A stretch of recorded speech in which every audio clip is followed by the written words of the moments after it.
ਸਵਾਗਤ ਜੀ ਆਪ ਸਭ ਦਾ ਪ੍ਰੋਗਰਾਮ ਪ੍ਰਾਈਮ ਹੈਲਥ ਦੇ ਵਿੱਚ। ਮੈਂ ਗੁਰਪ੍ਰੀਤ ਸੰਧਾਵਾਲੀਆ ਤੇ ਇਸ ਪ੍ਰੋਗਰਾਮ 'ਚ ਆਪਾਂ ਗੱਲ ਕਰਦੇ ਹਾਂ ਜੀ ਸਿਹਤ ਨਾਲ ਸੰਬੰਧਿਤ, ਕਿਉਂਕਿ ਕਾਰਨ ਇਹ ਹੈ ਕਿ ਜੇ ਸਿਹਤ ਠੀਕ ਨਹੀਂ ਆ ਤੇ ਫਿਰ ਬਹੁਤ ਕੁਝ ਠੀਕ ਹੋ ਕੇ ਵੀ ਠੀਕ ਨਹੀਂ ਲੱਗਦਾ।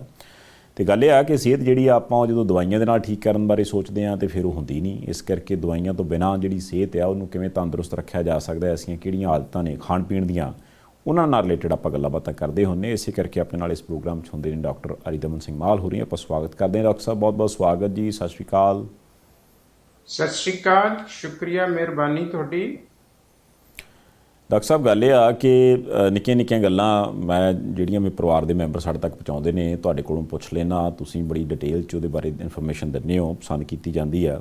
ਅਤੇ ਵੈਸੇ ਤਾਂ ਆਪਾਂ ਪਿਛਲੇ ਪ੍ਰੋਗਰਾਮ ਦੇ ਵਿੱਚ ਸ਼ੂਗਰ ਨਾਲ ਰਿਲੇਟਡ ਗੱਲਾਂ ਬਾਤਾਂ ਕਰ ਲਈਆਂ ਸੀ, ਖਾਸ ਤਰ੍ਹਾਂ ਦੇ ਆਟਿਆਂ ਬਾਰੇ ਵੀ ਤੁਸੀਂ ਕਹਿ ਦਿੱਤਾ ਸੀ। ਪਰ ਇੱਕ ਚਰਚਾ ਉਸ ਤੋਂ ਬਾਅਦ ਇਹ ਵੀ ਚੱਲੀ ਕਿ ਕੀ ਜਿਹੜਾ ਬੰਦਾ ਤੰਦਰੁਸਤ ਹੈ, ਠੀਕ ਠਾਕ ਹੈ, ਉਹ ਵੀ ਕਣਕ ਦੇ ਆਟੇ ਤੋਂ ਪਰਹੇਜ਼ ਕਰੇ ਕਿ ਨਹੀਂ, ਉਹਨੂੰ ਖਾ ਲੈਣਾ ਚਾਹੀਦਾ? ਇਹ ਬਹੁਤ ਵੈਲਿਡ ਸਵਾਲ ਤੁਸੀਂ ਕੀਤਾ ਆ। ਇਸ ਵੇਲੇ ਜਿਹੜੀ ਅਸੀਂ ਕਣਕ ਕੰਜ਼ਿਊਮ ਕਰ ਰਹੇ ਹਾਂ, ਇਹ ਜਿਹੜੀ 50 ਸਾਲ ਪੁਰਾਣੀ ਕਣਕ ਹੁੰਦੀ ਸੀ ਉਹਦੇ ਕੋਲੋਂ ਬਿਲਕੁਲ ਵੱਖ ਆ, ਜੈਨੇਟਿਕਲੀ ਮੋਡੀਫਾਈਡ ਹੈਗੀ ਆ। ਇਹਦੇ ਵਿੱਚ ਜਿਹੜੇ ਫਾਈਟੋਕੈਮੀਕਲਸ ਨੇ, ਉਹਦੇ ਵਿੱਚ ਤੁਸੀਂ ਐਮਲੋਪੈਕਟਿਨ ਸੀ ਕਹਿ ਲਓ, ਗਲੈਡਨ ਕਹਿ ਲਓ, ਗਲੂਟਨ ਕਹਿ ਲਓ, ਉਹ ਬੜਾ ਜ਼ਿਆਦਾ ਹੈ ਜੀ। ਔਰ ਉਹ ਸਾਡੇ ਅੰਦਰ ਖਾ ਕੇ ਭੁੱਖ ਤਾਂ ਮਿਟਦੀ ਹੈ, ਲੇਕਿਨ ਅੰਦਰ ਵਿਕਾਰ ਜ਼ਿਆਦਾ ਪੈਦਾ ਹੁੰਦੇ ਨੇ। ਸਭ ਤੋਂ ਵੱਡਾ ਵਿਕਾਰ ਤੇ ਹੈ ਕਿ ਇਨਫਲੇਮੇਟਰੀ ਕੰਡੀਸ਼ਨ, ਸੂਜਨ। ਅਮਰੀਕਨ ਇੱਕ ਸਾਇੰਟਿਸਟ ਡਾਕਟਰ ਹੋਇਆ ਹੈ, ਉਹ ਤਾਂ ਕਹਿੰਦਾ ਇਹ ਆ ਕਿ ਕਹਿੰਦਾ ਜਿੰਨੀਆਂ ਤੋਂਦ ਵਧੀ ਹੋਈ ਹੈ, ਢਿੱਡ ਵਧਿਆ ਹੋਇਆ, ਗੋਗੜਾਂ ਪਈਆਂ ਹੋਈਆਂ, ਇਹ ਹੈ ਹੀ ਕਣਕ ਖਾਣ ਕਰਕੇ ਆ। ਤੇ ਮੈਂ ਉਹਦੇ ਨਾਲ ਮੁਤਫਿਕ ਹਾਂ ਕਿ ਇਹ ਬਿਲਕੁਲ ਦਰੁਸਤ ਹੈ ਗੱਲ ਕਿ ਜਿਹਦਾ ਪੇਟ ਵਧਿਆ ਹੋਇਆ, ਜਿਹਨੂੰ ਅਸੀਂ ਪੀਅਰ ਸ਼ੇਪ ਓਬੇਸਿਟੀ ਕਹਿੰਦੇ ਆ, ਉਹ 100 ਬਿਮਾਰੀਆਂ ਨੂੰ ਇਨਵਾਈਟ ਕਰ ਰਿਹਾ। ਸੋ ਉਹਦੇ ਵਿੱਚ ਸਭ ਤੋਂ ਜ਼ਿਆਦਾ ਵੱਡਾ ਕਾਰਨ ਹੈ ਸਾਡਾ ਕਣਕ ਦਾ। ਲੇਕਿਨ ਸਾਡੇ ਹਾਲਾਤ ਇਹੋ ਜਿਹੇ ਆ, ਜਿਹੜਾ ਸਾਡਾ ਸੋਸ਼ੀਓ ਇਕਨੋਮਿਕ ਸਟਰਕਚਰ ਹੈ, ਉਹਦੇ ਤਹਿਤ ਪੇਟ ਨਾਲ ਪਈਆਂ ਰੋਟੀਆਂ ਤੇ ਸਭੇ ਗੱਲਾਂ ਖੋਟੀਆਂ। ਲੇਕਿਨ ਜਿਹੜੇ ਐਡਵਾਂਸਡ ਕੰਟਰੀਜ਼ ਨੇ, ਸੁਲਝੇ ਹੋਏ ਲੋਕ ਨੇ, ਉਹ ਉਲਟੀ ਗੱਲ ਕਰਦੇ ਆ ਤੇ ਅਸੀਂ ਵੀ ਕਹਿੰਦੇ ਆ ਪੇਟ ਜੇ ਪਈਆਂ ਰੋਟੀਆਂ ਤੇ ਸਭੇ ਗੱਲਾਂ ਖੋਟੀਆਂ। ਰੋਟੀ ਤੋਂ ਬਿਨਾਂ, ਰੋਟੀ ਦਾ ਬਦਲਾਅ ਕਰ ਲਈ, ਭਾਵ ਕਣਕ ਦਾ ਬਦਲਾਅ ਕਰ ਲਈਏ, ਰੋਟੀ ਤੇ ਖਾ ਲਈਏ। ਮੱਕੀ ਦੀ ਖਾ ਸਕਦੇ, ਮੱਡਲ ਦੀ ਖਾ ਸਕਦੇ, ਬਾਜਰੇ ਦੀ, ਕੋਦਰੇ ਦੀ, ਬੜੇ ਸਾਰੇ ਮਿਲਟਸ ਨੇ, 9-10 ਕਿਸਮ ਦੇ। ਉਹ ਸਾਰੀਆਂ ਚੀਜ਼ਾਂ ਅਸੀਂ ਵਸਾਰ ਦਿੱਤੀਆਂ ਹੋਈਆਂ। ਸੋ ਇਸ ਕਰਕੇ ਅੱਜ ਜ਼ਰੂਰਤ ਹੈ ਕਿ ਅਸੀਂ ਕਣਕ ਦੀ ਜਗ੍ਹਾ ਦੇ ਉੱਪਰ ਬਦਲ ਲਈਏ। ਛੋਲਿਆਂ ਦੀ ਰੋਟੀ ਵੀ ਖਾ ਸਕਦੇ ਹਾਂ, ਬੜਾ ਵਧੀਆ ਪੂੜਾ ਬਣਦਾ, ਲੇਕਿਨ ਸਾਡਾ ਟੇਸਟ ਜਿਹੜਾ ਨਾ, ਟੇਸਟ ਬਡਸ ਨੇ, ਉਹ ਕਣਕ ਦੀ ਉਡੀਕ ਕਰਦੇ, ਮੈਦੇ ਦੀ ਉਡੀਕ ਕਰਦੇ ਆ। ਸੋ ਇਸ ਕਰਕੇ ਅੱਜ ਜ਼ਰੂਰੀ ਹੈ ਅਸੀਂ ਕਣਕ ਤੋਂ ਪਰੇ ਹੋ ਜਾਈਏ। ਖਾਸ ਕਰਕੇ ਜਿਹੜੀ ਡਾਇਬੈਟਿਕ ਪੇਸ਼ੈਂਟਸ ਨੇ, ਉਹਨਾਂ ਲਈ ਤੇ ਖਾਸੀ ਘਾਤਕ ਹੈ ਕਣਕ ਹੈ ਜਿਹੜੀ।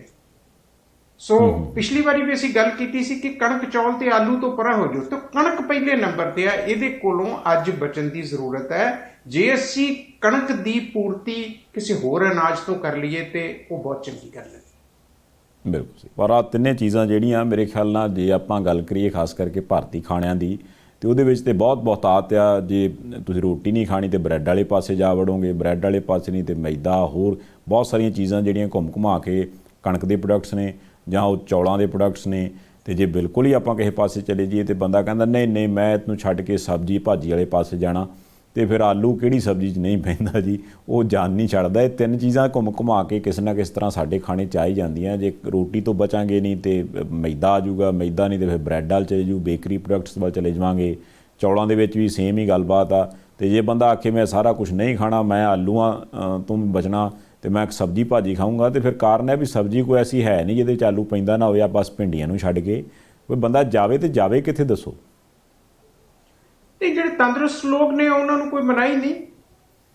ਅਗਰ ਹਾਜ਼ਮਾ ਤੁਹਾਡਾ ਦਰੁਸਤ ਹੈ, ਬਿਮਾਰੀ ਕੋਈ ਨਹੀਂ, ਮਸ਼ੱਕਤ ਕਰਦੇ ਹੋ ਤੁਸੀਂ, ਫਿਜ਼ੀਕਲ ਐਕਸਰਸ਼ਨ ਕਰਦੇ ਹੋ, ਐਕਸਰਸਾਈਜ਼ ਤੁਹਾਡੇ ਕੋਲ ਹੈ, ਕੋਈ ਦਿੱਕਤ ਨਹੀਂ ਹੈ। ਗੱਲ ਤੇ ਇਹ ਜਿੱਥੇ ਮੁਸ਼ਕਲਾਂ ਆਈਆਂ ਹੋਈਆਂ, ਬਹੁਤ ਸਾਰੇ ਬਿਮਾਰੀਆਂ ਨੇ ਜਿਹਦੇ ਵਿੱਚ ਅਸੀਂ ਕਾਰਬੋਹਾਈਡਰੇਟਸ ਬੰਦ ਕਰਦੇ ਹਾਂ। ਬਹੁਤ ਸਾਰੀਆਂ ਇਹੋ ਜਿਹੀਆਂ ਬਿਮਾਰੀਆਂ ਜਿੱਥੇ ਅਸੀਂ ਪ੍ਰੋਟੀਨਸ ਮਨਾ ਕਰਦੇ ਹਾਂ। ਬਹੁਤ ਸਾਰੀਆਂ ਇਹੋ ਜਿਹੀਆਂ ਬਿਮਾਰੀਆਂ ਜਿਹਦੇ 'ਚ ਅਸੀਂ ਫੈਟਸ ਮਨਾ ਕਰਦੇ ਹਾਂ। ਫੈਟਸ ਹੋ, ਚਾਹੇ ਟਰਾਂਸ ਫੈਟਸ ਹੋਣ, ਚਾਹੇ ਉਹ ਸੈਚੂਰੇਟਡ ਫੈਟ ਹੈ, ਅਨਸੈਚੂਰੇਟਡ ਫੈਟ ਹੈ, ਅਸੀਂ ਮਨਾ ਕਰਦੇ ਹਾਂ ਕਿ ਇਹਦੇ 'ਚ ਨਹੀਂ ਲੈਣਾ।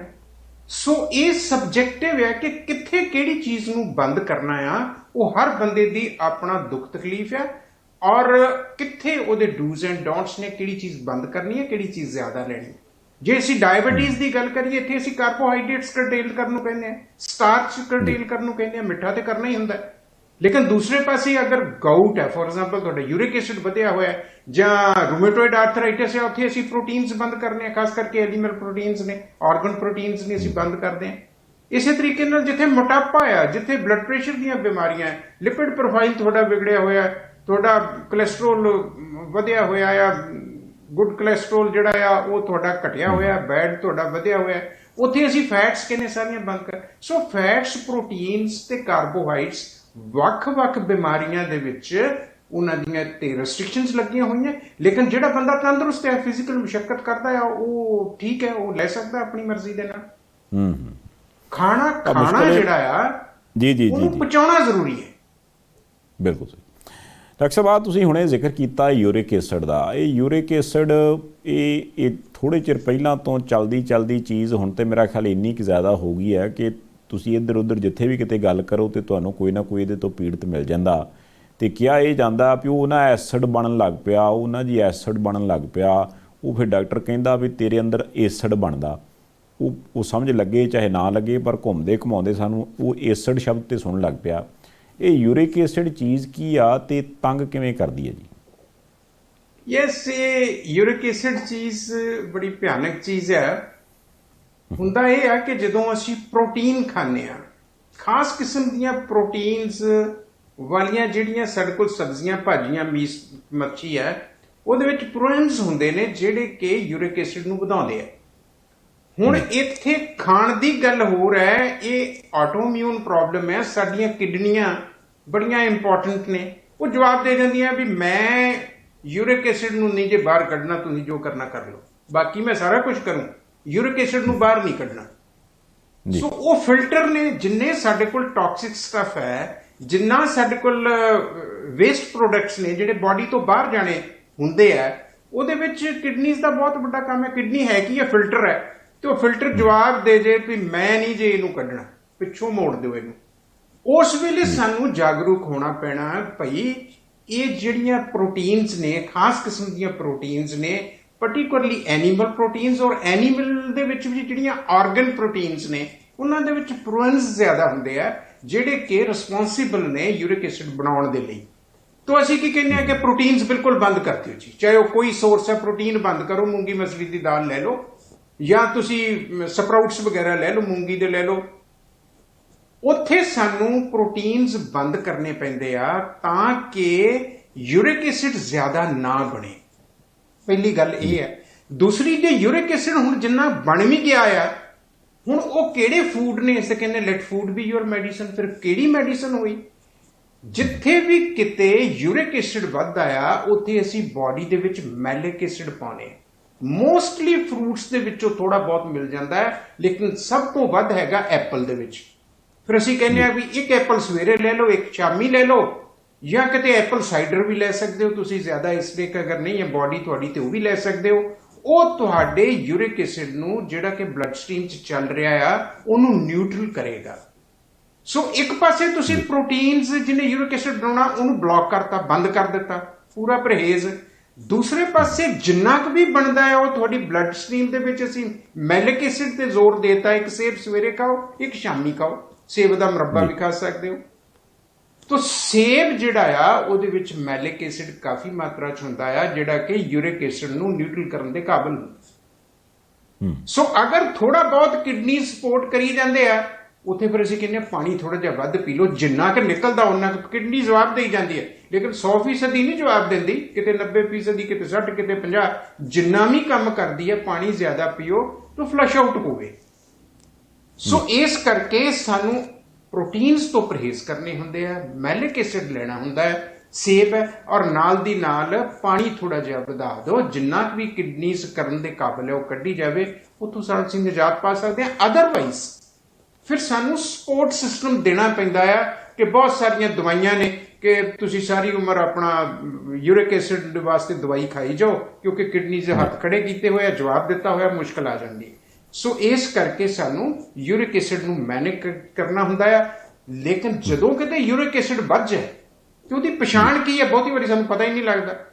ਸਾਡੇ ਜੀ ਕੋਲ ਜੀ ਜਿਹੜੇ ਪੈਰਾਂ ਦੇ ਅੰਗੂਠੇ ਆ, ਬਿਗ ਟੋ ਆ, ਅੰਗੂਠੇ ਦਾ ਜਿਹੜਾ ਪਹਿਲਾ ਜੋੜ ਆ, ਉਹਦੇ ਤੇ ਸੂਜਨ ਹੋ ਜਾਂਦੀ, ਲਾਲ ਹੋ ਜਾਂਦਾ, ਤੱਤਾ ਜਿਵੇਂ ਰੱਖਿਆ ਹੁੰਦਾ ਰੇਤ ਤੇ, ਇੰਨਾ ਤੱਤਾ ਲੱਗਦਾ।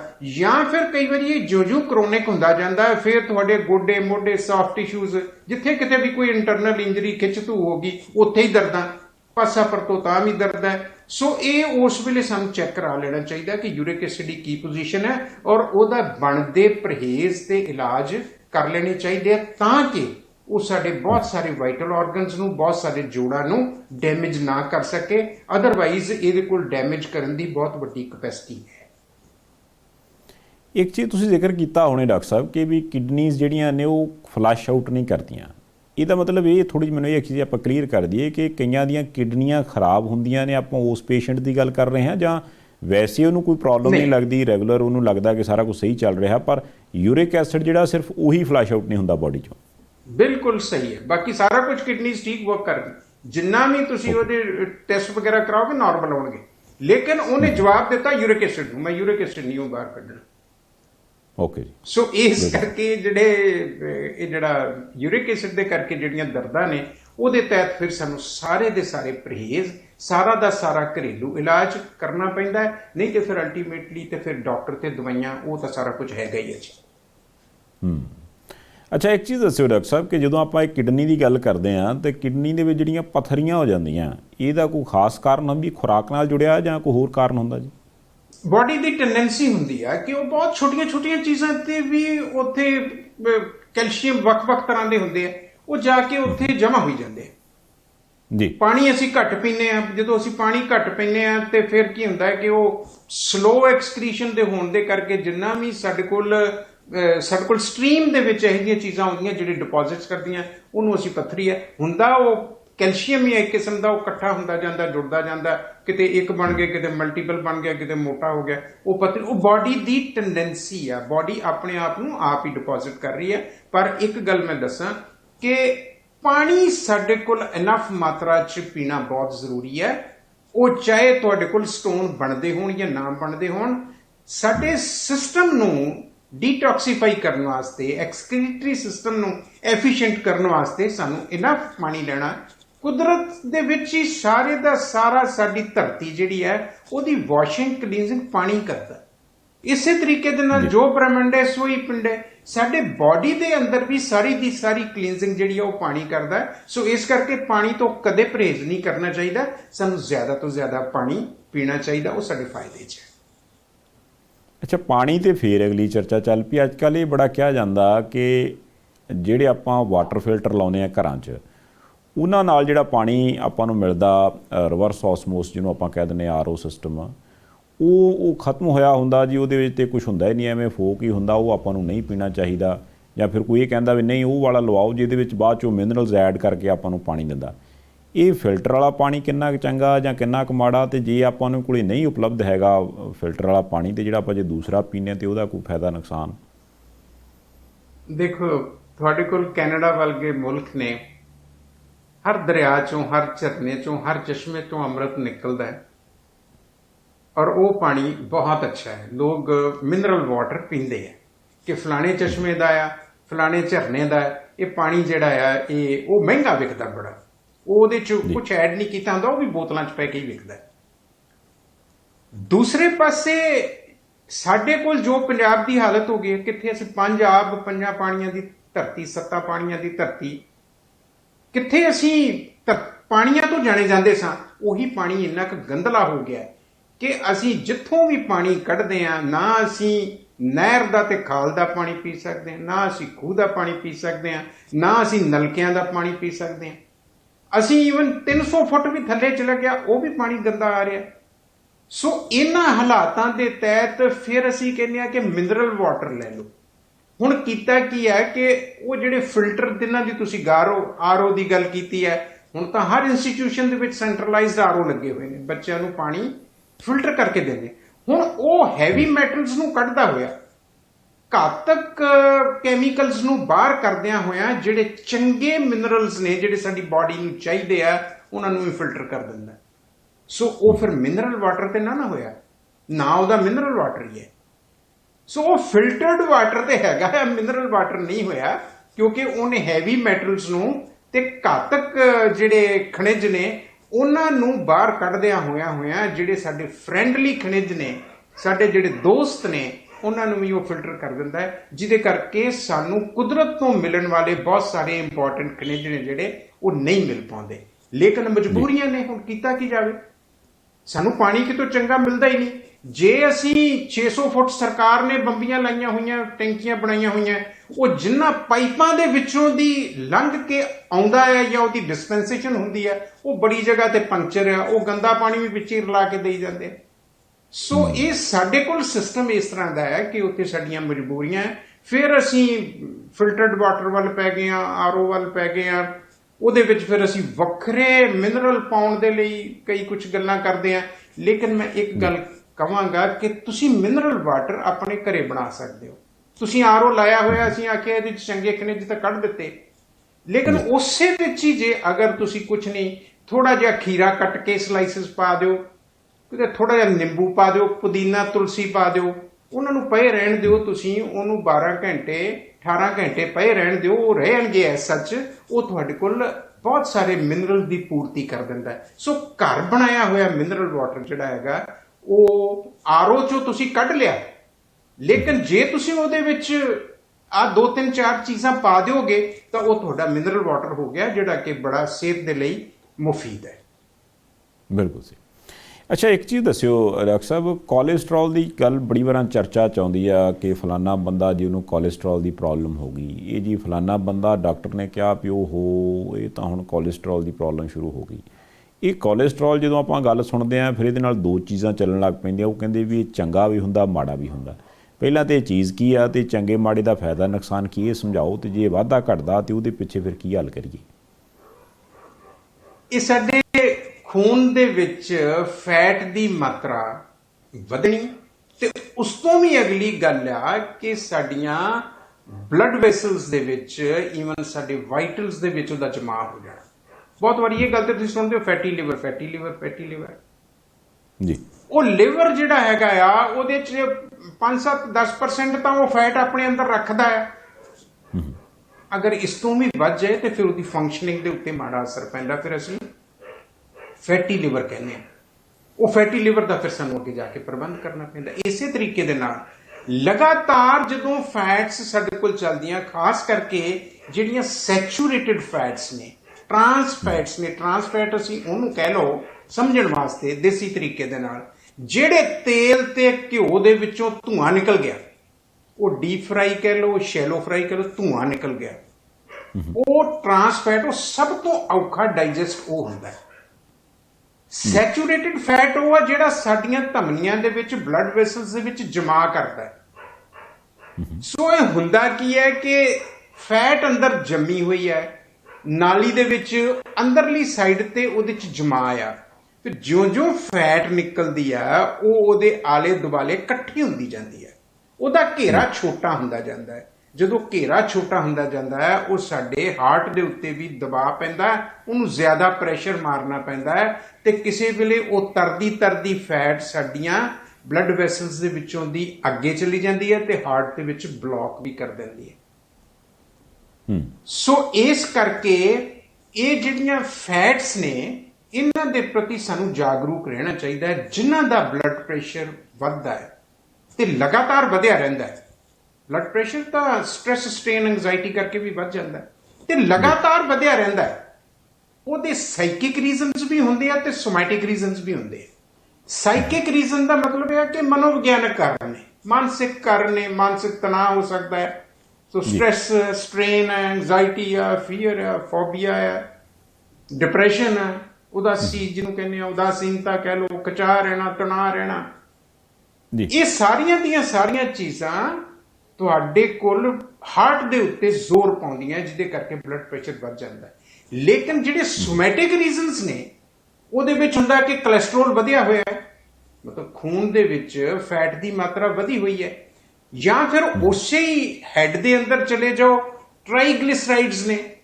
ਜਿਸ ਤਰ੍ਹਾਂ ਇੱਕ ਮੇਜ਼ ਹੈ, ਉਹਦਾ ਜਿਹੜਾ ਫੱਟਾ ਹੈ ਉੱਪਰ ਵਾਲਾ, ਉਹਨੂੰ ਤਾਂ ਤੁਸੀਂ ਕੋਲੇਸਟ੍ਰੋਲ ਕਹਿ ਦਿਓ, ਉੱਚਾ ਟੰਗਿਆ ਹੋਇਆ ਹੈ ਨਾ, ਥੱਲੇ ਉਹਦੇ ਲੱਤਾਂ ਲੱਗੀਆਂ ਹੋਈਆਂ, ਉਹ ਟ੍ਰਾਈਗਲਿਸਰਾਈਡਸ ਦਾ 4 ਦੀ ਬਜਾਏ 3 ਲੱਤਾਂ ਲੱਗੀਆਂ ਹੋਈਆਂ। ਉਹ ਫੱਟਾ ਜਿਹੜਾ ਹੈ ਨਾ ਉਹ ਤੇ ਨੀਵਾ ਹੋ ਜਾਂਦਾ ਜਦੋਂ ਤੁਸੀਂ ਦਵਾਈਆਂ ਲੈਂਦੇ ਹੋ। ਲੇਕਿਨ ਉਹ ਜਿਹੜੇ ਟ੍ਰਾਈਗਲਿਸਰਾਈਡਸ ਨੇ, ਉਹ ਜਿਹੜੇ ਪਿਲਰਸ ਨੇ, ਉਹ ਕੀ ਕਰਦੇ, ਫੱਟੇ ਦੇ ਵਿੱਚ ਛੇਕ ਕੱਢ ਕੇ ਗਾਂਹ ਟੰਗੇ ਰਹਿੰਦੇ ਆ। ਫੱਟਾ ਨੀਵਾ ਹੋ ਗਿਆ, ਉਹ ਨੀਚੇ ਜਾਂਦੇ, ਏਡੇ ਜ਼ਿੱਦੀ ਹੁੰਦੇ ਆ। ਟ੍ਰਾਈਗਲਿਸਰਾਈਡਸ ਤੋਂ ਬਾਅਦ ਆ ਜਾਂਦਾ ਗੁੱਡ ਕੋਲੇਸਟ੍ਰੋਲ ਤੇ ਬੈਡ ਕੋਲੇਸਟ੍ਰੋਲ। ਇੱਕ ਕੋਲੇਸਟ੍ਰੋਲ ਚੰਗਾ ਆ ਸਾਡੇ ਸਰੀਰ ਵਾਸਤੇ, ਅੰਦਰੋਂ ਸਾਰੀ ਦੀ ਸਾਰੀ ਮੁਲਾਇਮੀਅਤ ਦਿੰਦਾ ਆ, ਉਹਦੇ ਤੋਂ ਬਗੈਰ ਸਾਡਾ ਗੁਜ਼ਾਰਾ ਵੀ ਨਹੀਂ ਚੱਲਦਾ। ਇੱਕ ਬੈਡ ਕੋਲੇਸਟ੍ਰੋਲ ਹੈ। ਸੋ ਬੈਡ ਕੋਲੇਸਟ੍ਰੋਲ ਘੱਟ ਹੋਣਾ ਚਾਹੀਦਾ, ਗੁੱਡ ਕੋਲੇਸਟ੍ਰੋਲ ਵੱਧ ਹੋਣਾ ਚਾਹੀਦਾ। ਉਹਦੇ ਵਾਸਤੇ ਫਿਰ ਅਸੀਂ ਕਹਿੰਦੇ ਆ, ਡਾਕਟਰਸ ਵੀ ਕਹਿੰਦੇ ਆ, ਓਮੇਗਾ ਲੈ ਲਓ ਜੀ, ਅਲਸੀ ਲੈਣੀ ਚਾਹੀਦੀ ਹੈ ਜੀ, ਫਿਸ਼ ਖਾਣੀ ਚਾਹੀਦੀ ਹੈ ਜੀ। ਸਾਨੂੰ ਓਮੇਗਾ 369 ਲੈਣ ਲਈ ਡਾਕਟਰਸ ਕਹਿੰਦੇ ਆ ਕਿ ਇਹਦੇ ਨਾਲ ਤੁਹਾਡਾ ਗੁੱਡ ਕੋਲੇਸਟ੍ਰੋਲ ਵਧੇਗਾ। ਤੇ ਸੈਚੂਰੇਟਡ ਫੈਟਸ ਨੇ, ਐਨੀਮਲ ਫੈਟਸ ਹੋ ਗਈਆਂ, ਇਹ ਅਸੀਂ ਕਹਿੰਦੇ ਆ ਵੀ ਇਹ ਨਾ ਲਓ ਤਾਂ ਕਿ ਤੁਹਾਡਾ ਗੁੱਡ ਕੋਲੇਸਟ੍ਰੋਲ ਹੈ ਜਿਹੜਾ ਉਹ ਵਧਿਆ ਰਹੇ ਤੇ ਬੈਡ ਜਿਹੜਾ ਉਹ ਘਟੇ। ਬੈਡ ਨੂੰ ਅਸੀਂ ਮਾਈਨਸ ਕਰ ਲੈਂਦੇ ਆ। ਓਮੇਗਾ 369 ਅਸੀਂ ਲੈਣ ਨੂੰ ਕਹਿੰਦੇ ਆ, ਜਿਹੜਾ ਕਿ ਸਾਨੂੰ ਪਲਾਂਟ ਤੋਂ ਵੀ ਮਿਲਦਾ ਹੈ ਤੇ ਸਾਨੂੰ ਸਮੁੰਦਰ ਦੇ ਮੀਨਸ ਮੱਛੀਆਂ ਤੋਂ ਮਿਲਦਾ ਹੈ, ਅਲਸੀ ਤੋਂ ਮਿਲਦਾ ਹੈ। ਇਹ ਚੀਜ਼ਾਂ ਸਾਨੂੰ ਲੈਣ ਨੂੰ ਕਿਹਾ ਜਾਂਦਾ ਹੈ। ਸੋ ਇਸ ਕਰਕੇ ਸਾਨੂੰ ਬਲੱਡ ਪ੍ਰੈਸ਼ਰ ਲਗਾਤਾਰ ਵਧਿਆ ਰਹਿਣਾ ਕਿਸੇ ਬਿਮਾਰੀ ਨੂੰ ਇੰਡੀਕੇਟ ਕਰਦਾ ਹੈ, ਲਗਾਤਾਰ ਘਟਿਆ ਰਹਿਣਾ ਕਿਸੇ ਡੈਫੀਸ਼ੀਐਂਸੀ ਜਾਂ ਬਿਮਾਰੀ ਨੂੰ ਇੰਡੀਕੇਟ ਕਰਦਾ ਹੈ। ਸੋ ਜ਼ਰੂਰ ਸਾਨੂੰ ਜਦੋਂ ਕਿਤੇ ਇਹ ਚੀਜ਼ ਹੋਵੇ, ਮੋਟਾਪਾ ਰਹਿੰਦਾ ਆ, ਢਿੱਡ ਗੁਬਾਰੇ ਵਾਂਗ ਫੁੱਲਿਆ ਰਹਿੰਦਾ, ਤੋਂਦ ਵਧੀ ਹੋਈ ਹੈ, ਸਮਝੋ ਅੰਦਰ ਭੀੜ ਪੈ ਗਈ, ਤੇ ਉਹ ਭੀੜ ਦੇ ਨਾਲ ਸਾਡਾ ਜਿਹੜੀਆਂ ਬਲੱਡ ਵੈਸਲਸ ਨੇ, ਧਮਨੀਆਂ ਨੇ, ਉਹ ਦੱਬੀਆਂ ਹੋਈਆਂ, ਹਾਰਟ ਦੇ ਉੱਤੇ ਬੜਾ ਜ਼ੋਰ ਪੈਂਦਾ। ਉਹ ਸਰੀਰ ਨੂੰ ਹਲਕਾ ਕਰਕੇ ਰੱਖੀਏ ਤਾਂ ਕਿ ਸਾਡੇ ਪੰਪ ਦੇ ਉੱਤੇ ਬੋਝ ਨਾ ਪਵੇ।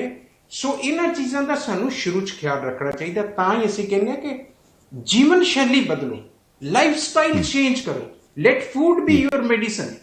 ਇਹਨਾਂ ਹਾਲਾਤਾਂ ਦੇ ਵਿੱਚ ਫਿਰ ਅਸੀਂ ਕਹਿੰਦੇ ਲਸਣ ਖਾ ਲਓ, ਬਈ ਜਿਹਦਾ ਕੋਲੇਸਟ੍ਰੋਲ ਵਧਿਆ ਹੋਇਆ ਸੀ, ਲਿਪਿਡ ਪ੍ਰੋਫਾਈਲ, ਉਹ ਲਸਣ ਖਾ ਲਾ, 2-3 ਮਹੀਨੇ ਖਾ ਕੇ ਫਿਰ ਚੈੱਕ ਕਰਾ ਕੇ ਫਿਰ ਦੱਸੀ ਕੀ ਵਧੇ। ਸੋ ਲਸਣ ਆਪਣੇ ਆਪ ਦੇ ਵਿੱਚ 2-3-4 ਗੁਣ ਨੇ ਉਹਦੇ ਵਿੱਚ। ਲਸਣ ਆਪਣੇ ਆਪ ਦੇ ਵਿੱਚ ਐਂਟੀ ਬੈਕਟੀਰੀਅਲ ਹੈ, ਐਂਟੀ ਵਾਇਰਲ ਹੈ, ਐਂਟੀ ਫੰਗਲ ਇੱਕ ਗੁਣ। ਦੂਸਰਾ ਗੁਣ ਇਹ ਹੈ ਲਸਣ ਦੇ ਵਿੱਚ ਕਿ ਉਹ ਬਲੱਡ ਦੀ ਵਿਸਕੋਸਿਟੀ ਨੂੰ, ਸੰਘਣੇਪਣ ਨੂੰ ਘਟਾ ਕੇ ਰੱਖਦਾ ਹੈ। ਔਰ ਤੀਸਰਾ ਗੁਣ ਹੈ ਕਿ ਸਾਡੀਆਂ ਜਿਹੜੀਆਂ ਧਮਨੀਆਂ ਆ, ਜਿਨ੍ਹਾਂ ਦੇ ਵਿੱਚੋਂ ਦੀ ਖੂਨ ਨਿਕਲਦਾ, ਉਹਨਾਂ ਦਾ ਲਚਕੀਲਾਪਣ ਵਧਾਉਂਦਾ ਹੈ। ਬਹੁਤ ਬਿਮਾਰੀਆਂ ਦੇ ਵਿੱਚ ਸਾਡੀਆਂ ਧਮਨੀਆਂ ਨੇ ਜਿਨ੍ਹਾਂ ਦੇ ਵਿੱਚੋਂ ਦੀ ਖੂਨ ਨਿਕਲਦਾ, ਉਹ ਸਟਿਫ ਹੋ ਜਾਂਦੇ, ਕ੍ਰੈਕਸ ਆ ਜਾਂਦੇ ਆ, ਫਟ ਜਾਂਦੀਆਂ, ਕਈਆਂ ਦੇ ਨੀਲ ਪੈ ਜਾਂਦੇ ਆ ਜੀ। ਸੋ ਜਾਂ ਕਿਸੇ ਵੇਲੇ ਬ੍ਰੇਨ ਹੈਮਰੇਜ ਹੋ ਗਈ, ਕਿਸੇ ਵੇਲੇ ਨਸੀਰ ਫੁੱਟ ਗਈ, ਉਹਦੇ ਬੜੇ ਸਾਰੇ ਕਾਰਨ ਨੇ।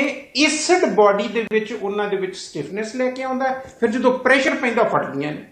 ਸੋ ਲਸਣ ਤੁਹਾਡੀਆਂ ਧਮਨੀਆਂ ਨੂੰ ਲਚਕੀਲਾ ਕਰਦਾ ਆ, ਖੂਨ ਨੂੰ ਜ਼ਰੂਰਤ ਮੁਤਾਬਕ ਜਿੰਨਾ ਚਾਹੀਦਾ ਉਹਨਾਂ ਪਤਲਾ ਰੱਖਦਾ ਹੈ, ਨਾਲ ਦੀ ਨਾਲ ਉਹ antibiotic, anti allergic, antiseptic, anti inflammatory ਬਹੁਤ ਸਾਰੇ ਕੰਮ ਕਰਦਾ। ਇਸ ਕਰਕੇ ਲਸਣ ਮੁੱਢ ਕਦੀਮ ਤੋਂ ਸਾਡੀ ਰਸੋਈ ਦਾ ਹਿੱਸਾ ਰਿਹਾ ਹੋਇਆ ਹੈ ਤੇ ਉਹਦੀ ਸਾਨੂੰ ਹਮੇਸ਼ਾ ਵਰਤੋਂ ਕਰਦੇ ਵੀ ਰਹਿਣਾ ਚਾਹੀਦਾ। ਇੱਕ ਡਾਕਟਰ ਸਾਹਿਬ, ਗਾਰਲਿਕ ਕੈਪਸੂਲ ਜਾਂ ਗਾਰਲਿਕ ਦੇ ਉਹ ਕਹਿ ਲਓ ਕਿ ਸਪਲੀਮੈਂਟ ਟਾਈਪ ਵੀ ਇਹ ਬਾਜ਼ਾਰ 'ਚ ਅਵੇਲੇਬਲ ਹੈ, ਉਹ ਵੀ ਸੌਖਾ ਤਰੀਕਾ ਹੋ ਸਕਦਾ ਜੇ ਮੰਨ ਲਓ ਕੋਈ ਲਸਣ ਦੀ ਗੰਢੀ ਨਹੀਂ ਲੱਭਦੀ ਕਿਸੇ ਨੂੰ, ਜਾਂ ਉਹਨੂੰ ਜਾਪਦਾ ਵੀ ਯਾਰ ਇਹ ਖਾਣਾ ਤੇ ਫਿਰ ਮੈਨੂੰ ਸਮੈਲ ਆਉਂਦੀ ਆ। Something is better than nothing. ਕੁਦਰਤੀ ਤੌਰ ਤਰੀਕੇ ਸਭ ਤੋਂ ਵਧੀਆ ਹੈ। ਜੇ ਨਾ ਹੋਵੇ ਤਾਂ ਫਿਰ ਉਹਨੂੰ ਬੰਦ ਕਰਕੇ ਆਪਾਂ ਕੈਪਸੂਲਾਂ 'ਚ ਪਾ ਕੇ ਵੀ, ਉਹਦੇ ਬਹੁਤ ਸਾਰੇ ਲਸਣ ਦੇ ਕੈਪਸੂਲ ਮਿਲਦੇ ਨੇ, ਕਿਤੇ ਡਰਾਈ ਹੈਗਾ, ਕਿਤੇ ਆਇਲ ਹੈਗਾ, ਕਈ ਫਾਰਮਸ ਦੇ ਵਿੱਚ ਮਿਲਦਾ। ਯੈਸ, ਕੋਈ ਹਰਜ ਨਹੀਂ ਗਾ। ਬਹੁਤ ਵਾਰੀ ਸਾਡੇ ਕੋਲ ਥੋੜੀ ਸਮੈਲ ਦੀ ਜਾਂ ਖਾਣ ਦੀ ਥੋੜੀ ਦਿੱਕਤ ਹੁੰਦੀ ਹੈ ਕਿਉਂਕਿ ਉਹਦੀ ਓਡੋਰ ਐਸੀ ਹੈ। ਦੂਸਰਾ, ਉਹਦੇ 'ਚ ਵੋਲਾਟਿਲਿਟੀ ਬੜੀ ਜ਼ਿਆਦਾ ਹੁੰਦੀ, ਕਈ ਵਾਰੀ ਸਾੜ ਵੀ ਪਾਉਂਦਾ।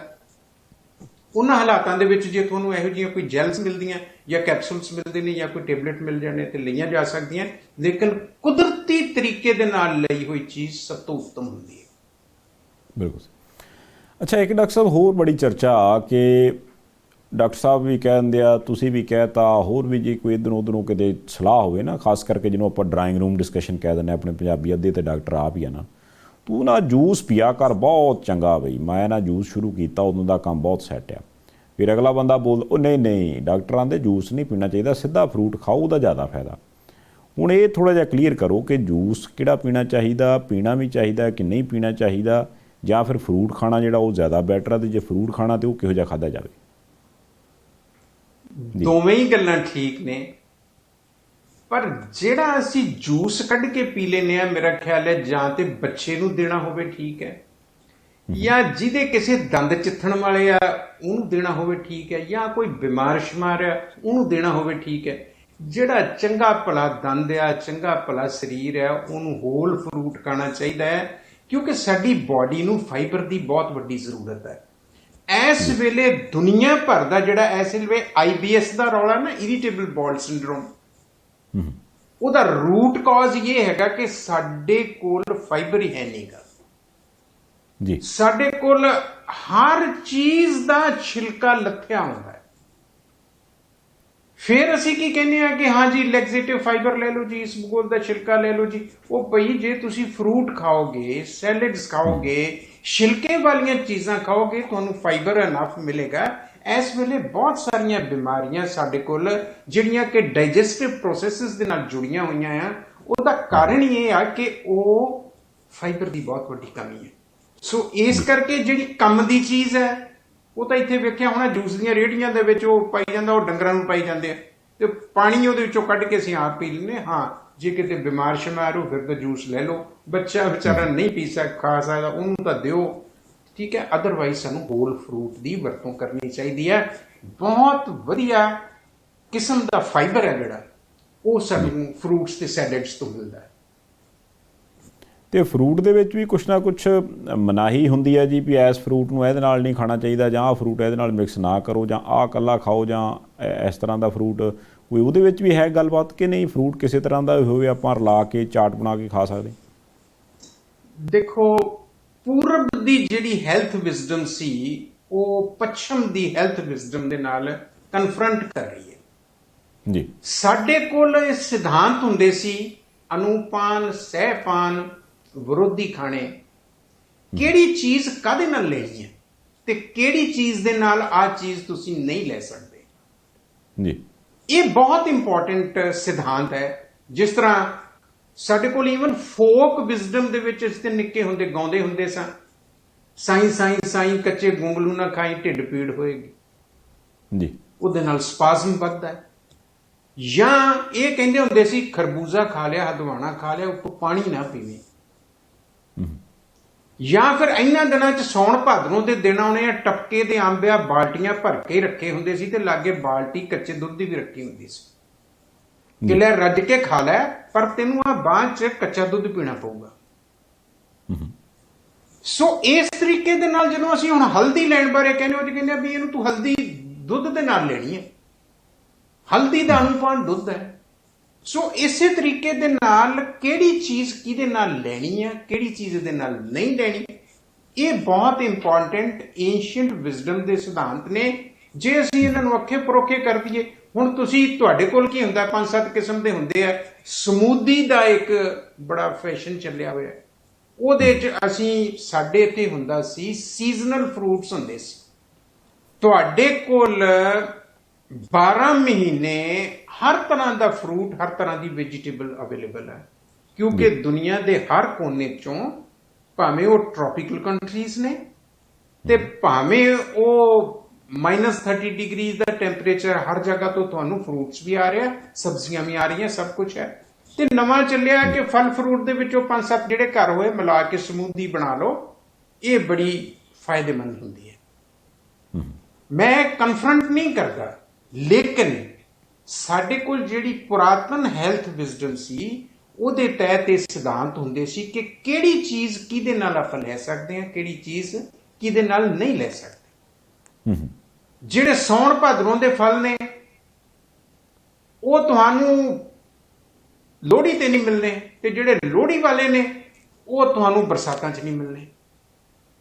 ਸੋ ਇਹ ਚੀਜ਼ਾਂ ਹੁੰਦੀਆਂ ਸੀ ਜਦੋਂ ਅਸੀਂ ਕਹਿੰਦੇ ਹੁੰਦੇ ਸਾਂ ਖੂਹ ਦੀ ਸਬਜ਼ੀ, ਜਦੋਂ ਅਸੀਂ ਕਹਿੰਦੇ ਸਾਂ ਨਰੋਈਆਂ ਸਬਜ਼ੀਆਂ, ਉਹ ਸੀਜ਼ਨਲ ਸਬਜ਼ੀਆਂ ਹੁੰਦੀਆਂ ਸੀ ਸਾਰੀਆਂ, ਕਿ ਇਹਨਾਂ ਮਹੀਨਿਆਂ ਦੇ ਵਿੱਚ ਆਹ ਚੀਜ਼ਾਂ ਅਵੇਲੇਬਲ ਹੋਣੀਆਂ ਆ। ਉਹ ਬੜੀ ਇੰਪੋਰਟੈਂਟ ਚੀਜ਼ ਹੁੰਦੀ ਸੀ, ਲੇਕਿਨ ਹੌਲੀ ਹੌਲੀ ਸਮੇਂ ਦੇ ਕਰਕੇ ਇਹ ਸਾਰੀ ਚੀਜ਼ ਦੇ ਵਿੱਚ ਬਦਲਾਅ ਆ ਗਿਆ, ਪਰ ਉਹ ਸਿਧਾਂਤ ਅਮਰ ਨੇ, ਉਹ ਝੁਠਲਾਏ ਨਹੀਂ ਜਾ ਸਕਦੇ। ਬਿਲਕੁਲ ਠੀਕ। ਚਲੋ ਇਹ ਤਾਂ ਗੱਲ ਕਲੀਅਰ ਹੋ ਗਈ ਕਿ ਵੀ ਜੇ ਆਪਾਂ ਫਰੂਟ ਖਾਂਦੇ ਹਾਂ ਤਾਂ ਉਹ ਜ਼ਿਆਦਾ ਬੈਟਰ ਹੈ ਬਜਾਏ ਦੇ ਕਿ ਆਪਾਂ ਜੂਸ ਪੀਏ। ਪਰ ਇੱਕ ਚੀਜ਼ ਹੋਰ ਡਾਕਟਰ ਸਾਹਿਬ ਮੈਂ ਪੁੱਛਣੀ ਸੀ, ਇੱਕ ਨਾ ਮੁਸ਼ਕਲ ਦੁਨੀਆ ਭਰ 'ਚ ਕਿਸੇ ਨੂੰ ਵੀ ਆ ਸਕਦੀ ਹੈ। ਇੱਕ ਜਿਹਨੂੰ ਆਪਾਂ ਗੜ ਕਹਿ ਦਿੰਦੇ ਨੇ, ਗੜ ਇੱਕ ਤਾਂ ਹੁੰਦਾ ਫੋੜੇ ਫਿੰਸੀਆਂ ਛੋਟੇ ਛੋਟੇ, ਇੱਕ ਹੁੰਦਾ ਗੜ ਨਿਕਲ ਆਇਆ ਜੀ ਫਲਾਣੇ ਦੇ। ਉਹ ਗੜ ਕੀ ਚੀਜ਼ ਆ ਅਤੇ ਉਹ ਕਿਉਂ ਹੁੰਦਾ ਅਤੇ ਉਹਦਾ ਹੱਲ ਕੀ ਹੋ ਸਕਦਾ ਜੀ? ਇਹ ਐਬਸੈਸ ਜਿਹੜੇ ਆ ਜਾਂ ਗੜ ਹੈ ਜਿਹੜਾ, ਇਹ ਹੁੰਦਾ ਸੀ ਕਿ ਸਕਿਨ ਦੇ ਥੱਲੇ ਇੱਕ ਪਾਕਟ ਬਣਾ ਕੇ ਪਸ ਜਮਾ ਹੋ ਜਾਂਦੀ ਜੀ। ਔਰ ਹੁੰਦੀ ਕਿਉਂ ਆ? ਪਹਿਲੀ ਗੱਲ ਹੈ ਕਿ ਇਹ ਹਮੇਸ਼ਾ ਜਿਹੜੇ ਗੜ ਨੇ, ਐਬਸੈਸ ਨੇ, ਮੋਸਟਲੀ 90% ਇਹ ਬਰਸਾਤ ਦੇ ਦਿਨਾਂ ਦੇ ਵਿੱਚ ਸਾਉਣ ਭਾਦਰੋਂ ਚ ਹੁੰਦੇ ਸੀ ਜੀ। ਉਹਦੇ ਪਿੱਛੇ ਵੀ ਕਾਰਨ ਹੁੰਦਾ ਸੀ ਕਿ ਅਸੀਂ ਖੱਟਾ ਤੇ ਮਿੱਠਾ ਸਾਉਣ ਭਾਦਰੋਂ ਦੇ ਵਿੱਚ ਮੈਕਸਿਮਮ ਲੈਂਦੇ ਸਾਂ। ਮੈਂ ਬੜੇ ਦਾਅਵੇ ਨਾਲ ਕਹਿ ਸਕਦਾ ਕਿ ਤੁਸੀਂ ਖੱਟਾ ਤੇ ਮਿੱਠਾ ਜ਼ੀਰੋ ਕਰ ਦਿਓ, ਮਾਈਨਸ ਕਰ ਦਿਓ, ਉਹਦੇ ਬਾਅਦ ਡਾਕਟਰ ਨੇ ਜੋ ਤੁਹਾਨੂੰ ਕੋਈ ਐਂਟੀਬਾਇਓਟਿਕ ਦੇਣਾ ਆ ਜਾਂ ਸਾਡੇ ਵਰਗੇ ਨੇ ਦੱਸਿਆ ਤੁਸੀਂ ਹਲਦੀ ਪੀਣੀ ਸ਼ੁਰੂ ਕਰ ਦਿਓ, ਉਹਨਾਂ ਸਾਰੀਆਂ ਚੀਜ਼ਾਂ ਦੀ ਜ਼ਰੂਰਤ ਨਹੀਂ ਪਏਗੀ ਜੇ ਤੁਸੀਂ 2 ਟੇਸਟ ਆਪਣੀ ਖੁਰਾਕ ਚੋਂ ਮਾਈਨਸ ਕਰ ਦਿਓ, ਜ਼ੀਰੋ ਕਰ ਦਿਓ। ਪਰਮਾਨੈਂਟਲੀ ਨਹੀਂ, ਜਿੰਨੀ ਦੇਰ ਤੱਕ ਤੁਹਾਡਾ ਹੀਲ ਨਹੀਂ ਹੁੰਦਾ। ਸੋ ਇਸ ਕਰਕੇ ਇਹ ਜਿਹੜੇ ਪਾਕਟਸ ਦੇ ਵਿੱਚ ਪਸ ਪੈ ਜਾਂਦੀ ਹੈ, ਉਹ ਅੰਦਰ ਆਪਣੇ ਕੋਲ ਇੱਕ ਥੈਲੀ ਬਣ ਜਾਂਦੀ ਹੈ, ਉੱਤੋਂ ਬਿਲਕੁਲ ਸਾਫ਼ ਹੈ। ਫਿਰ ਉਹਨੂੰ ਕਹਿਣਾ ਕਿਤੇ ਮੂੰਹ ਬਣੇਗਾ, ਮੂੰਹ ਬਣਨਾ ਤੇ ਕਿਤੇ ਸੌਖ ਹੋ ਜਾਣੀ, ਨਹੀਂ ਤੇ ਇੰਨਾ ਪੇਨਫੁਲ ਹੁੰਦਾ ਸੀਗਾ।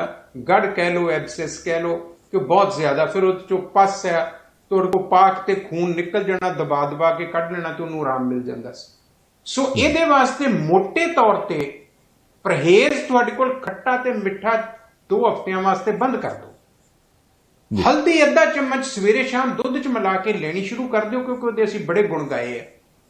ਮੈਂ ਨਹੀਂ ਗੁਣ ਗਾਉਂਦਾ, ਇਹ ਮੁੱਢ ਕਦੀਮ ਤੋਂ ਸਾਡੀ ਜਿਹੜੀ ਹੈਲਥ ਵਿਜ਼ਡਮ ਹੈ, ਪੁਰਾਤਨ ਹੈਲਥ ਵਿਜ਼ਡਮ ਹੈ 5 ਪਾਣੀਆਂ ਦੀ ਧਰਤੀ ਦੀ, ਉਹਦੇ ਉੱਤੇ ਇਹ ਚੱਲਦਾ ਹੈ।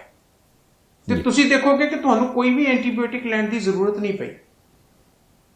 ਸੋ ਪਰਹੇਜ਼ ਕਰ ਲਓ, ਥੋੜਾ ਜਿਹਾ ਇਲਾਜ ਕਰ ਲਓ, ਤੇ ਇਹ ਜਿਹੜਾ ਗੜ ਆ, ਜਿਹੜੇ ਐਬਸੈਸ ਨੇ, ਜਿਹੜੀਆਂ ਪਾਕਟਸ ਦੇ ਵਿੱਚ ਖੂਨ ਤੇ ਪਾਕ ਭਰ ਜਾਂਦਾ, ਉਹ ਚਲੇ ਜਾਂਦੇ। ਤੁਸੀਂ ਡਾਕਟਰ ਸਾਹਿਬ ਖੱਟਾ ਤੇ ਮਿੱਠਾ ਕਿਹਾ। ਮਿੱਠਾ ਤੇ ਚਲੋ ਸਮਝ ਆ ਗਿਆ ਵੀ ਕੋਈ ਵੀ ਚੀਜ਼ ਮਿੱਠੀ, ਉਹ 'ਚ ਖੰਡ ਹੋ ਸਕਦੀ, ਗੁੜ ਹੋ ਸਕਦਾ, ਜਾਂ ਹੋਰ ਕੋਈ ਮਿਠਾਈ ਹੋ ਸਕਦੀ ਆ। ਖੱਟੇ ਦੀ ਕੀ ਉਦਾਹਰਨ ਹੈ? ਜਿੱਦਾਂ ਚਟਨੀਆਂ ਚੁਟਨੀਆਂ ਦਾ ਵੀ ਬੜਾ ਅੱਜ ਕੱਲ੍ਹ ਹੁੰਦਾ, ਬੰਦੇ ਨੂੰ ਵੀ ਚਟਨੀ ਦੇ ਨਾਲ ਆਹ ਹੋਵੇ, ਚਟਨੀ ਨਾਲ ਆਹ ਹੋਵੇ। ਇਹ ਚਟਨੀ ਇਮਲੀ ਦੀ ਜਾਂ ਪੁਦੀਨੇ ਦੀ, ਇਹਨਾਂ ਦੀ ਗੱਲ ਕਰ ਰਹੇ ਹੋ ਜਾਂ ਹੋਰ ਵੀ ਕੋਈ ਤੁਹਾਡੇ ਹਿਸਾਬ ਨਾਲ? ਤੰਦਰੁਸਤ ਬੰਦਾ ਜੋ ਮਰਜ਼ੀ ਲੈ, ਲੇਕਿਨ ਐਬਸੈਸ ਜਾਂ ਤੁਸੀਂ ਗੜ ਦੀ ਗੱਲ ਕੀਤੀ, ਉਹ ਤਾਂ 100 ਚੋਂ 1 ਬੰਦੇ ਨੂੰ ਹੋਏਗਾ। ਮੈਂ ਉਹਦੀ ਗੱਲ ਕਰ ਜੀ। ਬਾਕੀ ਤੇ ਆਪਣਾ ਠੀਕ ਹੈ, ਮਸਤੀ ਕਰੋ ਜੀ। ਤੇ ਉਹਨਾਂ ਕੁ ਚਿਰ ਹੀ ਪਰਹੇਜ਼ ਕਰਨਾ ਜਿੰਨੀ ਚਿਰ ਤੱਕ ਆਪਾਂ ਨੂੰ ਪ੍ਰੋਬਲਮ ਹੈ। ਇਦਾਂ ਹੀ ਦੇਖੋ, ਚੀਜ਼ਾਂ ਤੁਹਾਨੂੰ ਸਮਝ ਆਉਣੀਆਂ ਚਾਹੀਦੀਆਂ। Excess of everything is bad. ਗੜ ਉਦੋਂ ਬਣਦਾ ਸੀ ਜਦੋਂ ਅਸੀਂ ਅੱਤ ਕਰ ਦਿੰਦੇ ਹਾਂ, ਤੇ ਫਿਰ ਅੱਤ ਤੇ ਖੁਦਾ ਦਾ ਵੈਰ ਹੁੰਦਾ। ਫਿਰ ਸਾਨੂੰ ਪਤਾ ਲੱਗ ਜਾਂਦਾ ਵੀ ਆਹ ਮੈਂ ਗਲਤੀਆਂ ਕੀਤੀਆਂ ਹੋਈਆਂ ਸੀ, ਇਹ ਗਲਤੀਆਂ ਦਾ ਜੇ ਮੈਂ ਕਿਤੇ ਪਰਹੇਜ਼ ਕਰ ਲਾਂਗਾ ਤੇ ਬਚਿਆ ਰਵਾਂਗਾ। ਤੇ ਨਹੀਂ ਤੇ ਕਈਆਂ ਨੂੰ ਤੇ ਆਦਤ ਹੀ ਹੁੰਦੀਆਂ ਨੇ, ਉਹਨਾਂ ਗੁੜ ਤੇ ਖੰਡ ਅੱਤ ਕਰ ਦਿੰਦੇ ਖਾਣ ਲੱਗਿਆ। ਜੀ। ਸੋ ਇਸ ਕਰਕੇ ਇਹ ਜਿਹੜਾ ਸਾਡੇ ਕੋਲ ਖੰਡ ਹੈ, ਅੱਜ ਦੀ ਡੇਟ ਦੇ ਵਿੱਚ ਮੈਂ ਸ਼ਰੇਆਮ ਕਹਿਣਾ ਕਿ ਦਿਸ ਇਜ਼ ਅ ਵਾਈਟ ਪਾਇਜ਼ਨ। ਔਰ ਆਉਣ ਵਾਲੇ 10 ਸਾਲਾਂ ਦੇ ਵਿੱਚ ਇਹ ਲਾਇਸੈਂਸ ਲੈ ਕੇ ਵੇਚਣੀ ਪਏਗੀ, ਹਰ ਕਿਸੇ ਨੂੰ ਮਿਲੇਗੀ ਵੀ ਨਹੀਂ, ਕਿਉਂਕਿ ਇੰਨੇ ਕੁ ਲੋਕਾਂ ਨੇ ਡਾਇਬੀਟੀਜ਼ ਦੀ ਗ੍ਰਿਫਤ 'ਚ ਆ ਜਾਣਾ ਹੈ ਕਿ ਸਾਨੂੰ ਇਹ ਬੰਦ ਕਰਨੀ ਪੈਣੀ ਹੈ। ਅੱਜ ਸਮਝ ਲਈਏ, ਮੈਂ ਬਹੁਤ ਵਾਰੀ ਕਹਿਣਾ ਹੈ ਕਿ ਛੋਟੇ ਬੱਚਿਆਂ ਨੂੰ ਬਿਲਕੁਲ ਖੰਡ ਤੇ ਖੰਡ ਤੋਂ ਬਣੀਆਂ ਕੈਂਡੀਜ਼, ਟੌਫੀਆਂ, ਗੋਲੀਆਂ, ਇਹਨਾਂ ਤੋਂ ਬਚ ਜਾਓ। ਇਹ ਆਪਾਂ ਨਹੀਂ ਲੈਣੀਆਂ। ਬੱਚਿਆਂ ਨੂੰ ਟੇਸਟ ਨਾ ਦਿਓ, ਉਹਨੂੰ ਇਹ ਹੋ ਕਿ ਮਿੱਠਾ ਫਰੂਟ ਤੋਂ ਮਿਲਦਾ, ਹੋਰ ਨਹੀਂ ਕਿਤੋਂ ਮਿਲਦਾ। ਨਹੀਂ ਤੇ ਸਾਡੀਆਂ ਬੜੀਆਂ ਮਜਬੂਰੀਆਂ ਹੋਣੀਆਂ ਨੇ। ਡਾਇਬੀਟੀਜ਼ ਇੰਨੀ ਤੇਜ਼ੀ ਦੇ ਨਾਲ ਵੱਧ ਰਹੀ ਹੈ, ਸ਼ੱਕਰ ਰੋਗ ਜਾਂ ਸ਼ੂਗਰ ਇੰਨੀ ਤੇਜ਼ੀ ਦੇ ਨਾਲ ਵੱਧ ਰਿਹਾ ਹੈ ਕਿ ਇਹ ਮੈਨੂੰ ਲੱਗਦਾ ਹੈ ਕਿ ਜੇ ਮੈਂ ਨਾਰਥ ਅਮਰੀਕਾ ਦੀ ਗੱਲ ਕਰਾਂ ਤੇ ਮੈਂ ਆਪਣੇ ਪੰਜਾਬੀ ਭਾਈਚਾਰੇ ਦੀ ਗੱਲਾਂ ਵਿੱਚ, ਤੁਸੀਂ ਆਪਣਾ ਲਹਿੰਦਾ ਪਜਾਮ ਵੀ ਪਾ ਲਓ, ਤੇ ਹਰ ਤੀਸਰੇ ਚੌਥੇ ਬੰਦੇ ਨੂੰ ਡਾਇਬੀਟੀਜ਼ ਹੈਗੀ ਆ। ਹਰ ਤੀਸਰੇ ਚੌਥੇ ਘਰ ਦੇ ਵਿੱਚ ਡਾਇਬੀਟੀਜ਼। ਸੋ ਇਸ ਕਰਕੇ ਸਾਨੂੰ ਇਹ ਵਾਈਟ ਪੋਇਜ਼ਨ ਨੇ ਜਿਹੜੇ, ਇਹਨਾਂ ਤੋਂ ਸਾਨੂੰ ਬਚਣਾ ਪਏਗਾ। ਬਿਲਕੁਲ। ਇੱਕ ਡਾਕਟਰ ਸਾਹਿਬ ਮੁਸ਼ਕਲ ਪਰਿਵਾਰ ਦੇ ਮੈਂਬਰ ਨੇ ਦੱਸੀ ਸੀ, ਉਹ ਇਹ ਕਿ ਵੀ ਜਿਹੜੀਆਂ ਆਪਣੀਆਂ ਕੋਰਾਂ ਹੁੰਦੀਆਂ ਨਹੁੰਆਂ ਦੇ ਨਾਲ ਆ, ਜਿਹੜੀਆਂ ਸਾਈਡਾਂ ਹੁੰਦੀਆਂ, ਇਹਨਾਂ 'ਤੇ ਜਾਂ ਤਾਂ ਦਰਦ ਹੋਣ ਲੱਗ ਪੈਂਦੀ ਆ ਜਾਂ ਉਹਨਾਂ ਦੇ ਵਿੱਚ ਪਸ ਜੀ ਪੈ ਜਾਂਦੀ ਆ, ਉਹਦਾ ਕੀ ਕਾਰਨ ਬਣਦਾ ਜੀ ਤੇ ਉਹਦਾ ਕੀ ਹੱਲ ਹੈ ਫਿਰ? ਇਹ ਕੋਰਾਂ ਜਾਂ ਚਿੰਗਾਂ ਨੇ ਜਿਹੜੀਆਂ ਇਹ ਬੜੀਆਂ ਤੰਗ ਕਰਦੀਆਂ ਨਹੁੰਆਂ ਦੇ ਨਾਲ। ਮਾੜਾ ਜਿਹਾ ਮਾਸ ਆ ਇਹ ਖੁਸ਼ਕ ਹੋ ਕੇ ਫੁੱਟ ਜਾਂਦਾ ਆ, ਕਿਸੇ ਵੇਲੇ ਖਿੱਚਿਆ ਜਾਏ ਤੇ ਜਾਨ ਹੀ ਨਿਕਲ ਜਾਂਦੀ ਹੈ, ਜੇ ਕਿਤੇ ਬਹੁਤਾ ਅੰਦਰ ਪਸ ਵੀ ਪੈ ਜਾਂਦੀ ਹੈ, ਬੜਾ ਤੰਗ ਕਰਦਾ। ਇਹ ਸਾਰੀ ਦੀ ਸਾਰੀ ਬਾਈ ਪ੍ਰੋਡਕਟ ਆ ਜਦੋਂ ਸਾਡੇ ਸਰੀਰ ਦੇ ਵਿੱਚ ਐਸਿਡ ਜ਼ਿਆਦਾ ਰਹਿੰਦਾ ਹੈ ਤੇ ਲਗਾਤਾਰ ਲੰਬੇ ਸਮੇਂ ਤੱਕ ਐਸਿਡ ਵਧਿਆ ਰਹਿੰਦਾ ਜੀ। ਬਹੁਤ ਵਾਰੀ ਅਸੀਂ ਕਹਿੰਦੇ ਆ ਕਿ ਜਦੋਂ ਬਾਡੀ ਐਸਿਡਿਕ ਹੈ, ਮੀਨਸ ਤੁਹਾਡਾ ਪੇਟ ਸਾਫ਼ ਨਹੀਂ ਹੁੰਦਾ, ਪੇਟ ਦੇ ਵਿੱਚ ਗੈਸ ਬਣੀ ਰਹਿੰਦੀ ਹੈ, ਗੈਸ ਬੜੀ ਬਦਬੂਦਾਰ ਹੁੰਦੀ ਹੈ, ਹਾਰਟ ਬਰਨ ਕਰਦਾ ਹੈ, ਡਕਾਰ ਆਉਂਦੇ ਰਹਿੰਦੇ ਆ, ਰੀਫਲਕਸ ਆਉਂਦੇ ਰਹਿੰਦੇ ਆ, ਮੰਨ ਲਓ ਤੇਜ਼ਾਬੀ ਮਾਦਾ ਵਧਿਆ ਪਿਆ। ਫਿਰ ਅਸੀਂ ਉਸ ਵੇਲੇ ਕਹਿੰਦੇ ਆ ਕਿ ਤੇਜ਼ਾਬੀ ਮਾਦਾ ਵਧਿਆ ਹੋਇਆ, ਇਸ ਕਰਕੇ ਤੁਸੀਂ ਚਾਹ, ਕੌਫੀ, ਹਰੀ ਮਿਰਚ, ਲਾਲ ਮਿਰਚ, ਕੱਚਾ ਲਸਣ, ਪਿਆਜ਼, ਤਲੀਆਂ ਚੀਜ਼ਾਂ, ਮਠਿਆਈਆਂ ਜਿਹਦੀ ਇੰਨੀ ਕੁ ਵੀ ਕੰਟਰੀਬਿਊਸ਼ਨ ਸਾਰਾ ਕੁਝ ਬੰਦ ਕਰ ਦਿਓ ਤਾਂ ਕਿ ਐਸਿਡ ਜ਼ਿਆਦਾ ਨਾ ਬਣੇ। ਉਹ ਜਿਹੜੀ ਖੁਸ਼ਕੀ ਹੈ ਜਦੋਂ ਸਾਡੀ ਬਾਡੀ ਦੇ ਵਿੱਚ ਟਰੈਵਲ ਕਰਦੀ ਆ, ਉਸ ਵੇਲੇ ਅੱਡੀਆਂ ਵੀ ਫੁੱਟ ਜਾਂਦੀਆਂ, ਬੁੱਲ ਵੀ ਫੁੱਟ ਜਾਂਦੇ ਆ ਤੇ ਨਹੁੰਆਂ ਦੇ ਨਾਲ ਜਿਹਨੂੰ ਅਸੀਂ ਚਿੰਗਾਂ ਕਹਿੰਦੇ ਆ ਉਹ ਵੀ ਕਿਸੇ ਵੇਲੇ ਫੁੱਟਣੀਆਂ ਸ਼ੁਰੂ ਹੋ ਜਾਂਦੀਆਂ, ਜਿਹੜੀਆਂ ਕਿ ਬੜੀਆਂ ਪੇਨਫੁਲ ਹੁੰਦੀਆਂ। ਸੋ ਇਹ ਤੇ ਹੋ ਗਿਆ ਕਾਰਨ। ਨਾਲ ਦੱਸਿਆ ਕਿ ਤੇਜ਼ਾਬੀ ਚੀਜ਼ਾਂ ਬੰਦ ਕਰ ਲਓ, ਪਰ ਜਿੱਥੇ ਕਿਤੇ ਜਿਸ ਨਹੁੰ ਤੇ ਪਸ ਪੈ ਗਈ ਹੈ ਜੀ, ਇੰਨਾ ਜ਼ਿਆਦਾ ਹੋ ਜਾਂਦਾ, ਉੱਥੇ 1 ਚਮਚ ਸਰੋਂ ਦਾ ਤੇਲ ਲੈ ਲਓ, ਅੱਧਾ ਚਮਚ ਹਲਦੀ ਤੇ ਅੱਧੀ ਤੁਰੀ, ਤੁਹਾਡੀਆਂ ਤੁਰੀਆਂ ਮੋਟੀਆਂ ਹੁੰਦੀਆਂ, ਬਰੀਕ ਬਰੀਕ ਸਲਾਈਸਿਸ ਕੱਟ ਕੇ ਸਾੜ ਲਓ। ਉਹ ਤੱਤਾ ਤੱਤਾ ਜਿੰਨਾ ਕੁ ਬਰਦਾਸ਼ਤ ਕਰ ਸਕਦਾ, ਰਾਤ ਨੂੰ ਲਾ ਕੇ ਉਹਨੂੰ ਬੰਨ ਦਿਓ, ਸਵੇਰ ਨੂੰ ਐਨ ਪਸ ਵੀ ਭੱਜੂਗੀ ਤੇ ਸਾਰਾ ਕੁਝ ਬਹਿ ਜਾਏਗਾ। ਪਰ ਪਰਹੇਜ਼ ਜ਼ਿਆਦਾ ਇੰਪੋਰਟੈਂਟ ਆ, ਇਲਾਜ ਨਾਲੋਂ ਪਰਹੇਜ਼ ਚੰਗਾ, ਜਾਂ ਪਰਹੇਜ਼ ਅੱਧਾ ਇਲਾਜ ਹੁੰਦਾ। ਚਿੰਗਾਂ ਫੁੱਟਣੀਆਂ ਹੀ ਨਹੀਂ, ਬਿਆਈਆਂ ਫੁੱਟਣੀਆਂ ਹੀ ਨਹੀਂ, ਖੁਸ਼ਕੀ ਹੋਣੀ ਹੀ ਨਹੀਂ, ਕਰੈਕਸ ਆਉਣੇ ਹੀ ਨਹੀਂ ਬਾਡੀ ਦੇ ਉੱਤੇ। ਪਰ ਜੇ ਕਿਤੇ ਬੁੱਲ ਬੱਲ ਫੁੱਟ ਜਾਣ ਤੇ ਫੇਰ ਭਈ ਤੁਸੀਂ 1 ਚਮਚ ਮੱਖਣ ਲੈ ਲਓ, ਅੱਧਾ ਚਮਚ ਹਲਦੀ ਲੈ ਲਓ, ਥੋੜੀ ਜੀ ਵਿਟਾਮਿਨ ਈ ਦੇ ਕੈਪ ਜੈਲ ਪਾ ਕੇ ਤੋੜ ਕੇ ਪੇਸਟ ਬਣਾ ਕੇ ਉਹ ਤੁਸੀਂ ਬੁੱਲਾਂ ਤੇ ਲਾ ਸਕਦੇ ਹੋ, ਤੁਸੀਂ ਬਿਆਈਆਂ ਤੇ ਲਾ ਸਕਦੇ ਹੋ। ਕਈ ਵਾਰੀ ਹੱਥਾਂ ਦੇ ਵਿੱਚ ਚੀਰੇ ਆ ਜਾਂਦੇ ਆ, ਕਿਤੇ ਕੈਮੀਕਲ ਲੱਗ ਗਿਆ ਉਹਦੇ ਕਰਕੇ, ਕਿਤੇ ਸੀਟਾਂ ਸੂਟਾਂ ਸਾਫ਼ ਕਰਦੇ ਸੀ, ਟਾਇਲ ਸਾਫ਼ ਕਰਦੇ ਸੀ, ਲੱਗ ਗਿਆ। ਇਹ ਸਾਰੀਆਂ ਚੀਜ਼ਾਂ ਦੇ ਲਈ ਸੋ ਇਹ ਮੱਖਣ, ਹਲਦੀ ਤੇ ਵਿਟਾਮਿਨ ਈ ਵਾਲਾ ਜਿਹੜਾ ਹੈ ਇਹ ਬਹੁਤ ਮੁਫੀਦ ਹੈ ਜੀ। ਡਾਕਟਰ ਸਾਹਿਬ, ਬੁੱਲਾਂ ਦੀ ਤੁਸੀਂ ਗੱਲ ਕੀਤੀ ਹੈ, ਇੱਕ ਪਿਛਲੇ ਦਿਨ ਹੀ ਸਵਾਲ ਸੀ ਕਿ ਕਈ ਵਾਰ ਨਾ ਜੀ ਜੇ ਬੁਖਾਰ ਦੀ ਕੋਈ ਪ੍ਰੋਬਲਮ ਹੋਵੇ ਤੇ ਉਸ ਤੋਂ ਬਾਅਦ ਲਿਪਸ ਦੇ ਨਾਲ ਉਹ ਛੋਟੇ ਛੋਟੇ ਛਾਲੇ ਜਿਹੇ ਹੋ ਜਾਂਦੇ ਆ, ਜਾਂ ਕੋਈ ਇੱਦਾਂ ਜੇ ਹੋ ਜਾਂਦਾ ਕਿ ਜਿੱਦਾਂ ਉਹ ਬੁੱਲਾਂ ਦੇ ਉੱਪਰ ਕੁਝ ਨਿਕਲਿਆ ਹੁੰਦਾ, ਉਹ 2-4 ਦਿਨ ਨਿਕਲਦੀ ਹੈ ਚੀਜ਼ ਤੇ ਉਸ ਤੋਂ ਬਾਅਦ ਠੀਕ ਹੋ ਜਾਂਦਾ। ਉਹ ਬੁਖਾਰ ਦੇ ਜਾਣ ਦਾ ਇਸ਼ਾਰਾ ਹੁੰਦਾ ਜਾਂ ਉਹ ਕੋਈ ਹੋਰ ਚੀਜ਼ ਹੈ ਜੀ? ਕਈ ਲੋਕਾਂ 'ਚ ਇਹ ਚੀਜ਼ ਨਜ਼ਰ ਆਉਂਦੀ। ਬੁਖਾਰ ਦੇ ਜਾਣ ਤੇ ਆਉਣ ਦਾ ਕਾਰਨ ਤੇ ਹੋਊਗਾ, ਪਰ ਜਿਹੜੀਆਂ ਅਸੀਂ ਉਹਦੇ ਲਈ ਦਵਾਈਆਂ ਖਾਧੀਆਂ ਹੁੰਦੀਆਂ ਨਾ, ਉਹ ਬਾਹਰ ਨਿਕਲਦੀਆਂ। ਜਦੋਂ ਅਸੀਂ ਬਹੁਤ ਸਾਰੀਆਂ ਦਵਾਈਆਂ ਖਾਂਦੇ ਹਾਂ ਇੱਕ ਬਿਮਾਰੀ ਨੂੰ, ਬੁਖਾਰ ਨੂੰ ਜਾਂ ਇਨਫੈਕਸ਼ਨ ਨੂੰ ਦੂਰ ਕਰਨ ਵਾਸਤੇ, ਉਹਨੂੰ ਤੇ ਅਸੀਂ ਕਾਬੂ ਕਰ ਲਿਆ ਜੀ, ਲੇਕਿਨ ਉਹਦੇ ਕਰਕੇ ਫਿਰ ਬਾਡੀ ਇੰਨੀ ਐਸਿਡਿਕ ਹੋ ਜਾਂਦੀ ਹੈ, ਇੰਨੀ ਤੇਜ਼ਾਬੀ ਹੋ ਜਾਂਦੀ ਹੈ ਕਿ ਸਾਨੂੰ ਉਹਨੂੰ ਮੈਨੇਜ ਕਰਨਾ ਔਖਾ ਹੋ ਜਾਂਦਾ। ਸੋ ਚਾਹੇ ਉਹ ਐਂਟੀਪਾਇਰੇਟਿਕ ਹੋਣ, ਉਹ ਐਂਟੀ ਇਨਫਲੇਮੇਟਰੀ ਹੋਣ, ਐਂਟੀਬਾਇਓਟਿਕ ਹੋਣ, ਇਹ ਸਾਰੀਆਂ ਦੀਆਂ ਸਾਰੀਆਂ ਚੀਜ਼ਾਂ ਸਾਨੂੰ ਫਾਇਦਾ ਤਾਂ ਦੇ ਜਾਂਦੀਆਂ, ਲੇਕਿਨ ਜਿਹੜੇ ਇਹਦੇ ਬਾਈ ਪ੍ਰੋਡਕਟਸ ਨੇ ਕਿ ਬਾਡੀ ਇੰਨੀ ਐਸਿਡਿਕ ਹੋ ਜਾਂਦੀ ਹੈ, ਉਹਦੇ ਕਰਕੇ ਫਿਰ ਸਾਨੂੰ ਬੁੱਲਾਂ ਤੇ ਕਰੈਕ ਆ ਜਾਣੇ, ਜਾਂ ਅੰਦਰ ਕਿਤੇ ਮੂੰਹ ਦੇ ਵਿੱਚ ਚੀਰ ਆ ਜਾਣੇ, ਜਾਂ ਸਾਡੀ ਬਾਡੀ ਦੇ ਉੱਤੇ ਖੁਸ਼ਕੀ ਆ ਜਾਣੀ।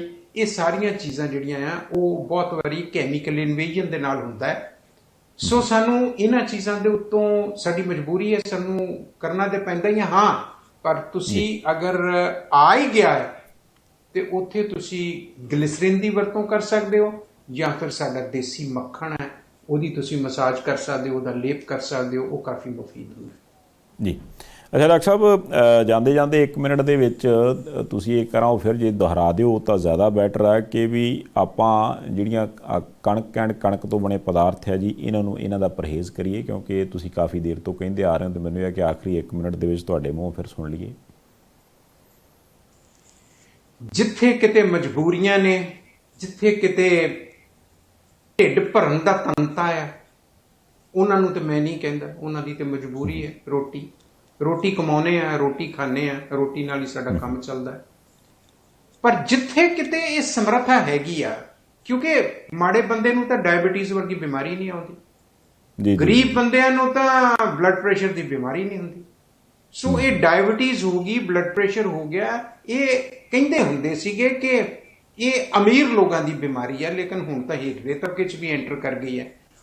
ਉਹਨਾਂ ਹਾਲਾਤਾਂ ਦੇ ਵਿੱਚ, ਉਹਨਾਂ ਕੇਸਿਸ ਦੇ ਵਿੱਚ ਸਾਨੂੰ ਕਣਕ ਤੇ ਕਣਕ ਤੋਂ ਬਣੀਆਂ ਚੀਜ਼ਾਂ, ਇਹਦੇ ਤੋਂ ਸਾਨੂੰ ਬਚਣਾ ਚਾਹੀਦਾ ਹੈ। ਜਿੱਥੇ ਡਾਇਬੀਟੀਜ਼ ਦੀ ਗੱਲ ਹੈ, ਉੱਥੇ ਅਸੀਂ ਖੰਡ ਤੇ ਖੰਡ ਤੋਂ ਬਣੀਆਂ ਚੀਜ਼ਾਂ, ਗੁੜ ਤੇ ਗੁੜ ਤੋਂ ਬਣੀਆਂ ਚੀਜ਼ਾਂ ਅਸੀਂ ਬੰਦ ਕਰਦੇ ਹਾਂ। ਇਸੇ ਤਰੀਕੇ ਦੇ ਨਾਲ ਕਣਕ ਤੇ ਕਣਕ ਤੋਂ ਬਣੀਆਂ ਚੀਜ਼ਾਂ ਦਾ ਪਰਹੇਜ਼ ਕਰਨੇ ਆ। ਪਹਿਲਾਂ ਵੀ ਗੱਲ ਕੀਤੀ ਸੀ, ਆਲੂ ਤੇ ਅਸੀਂ ਬੰਦ ਕਰਦੇ ਹਾਂ, ਚੌਲ ਅਸੀਂ ਬੰਦ ਕਰਦੇ ਹਾਂ।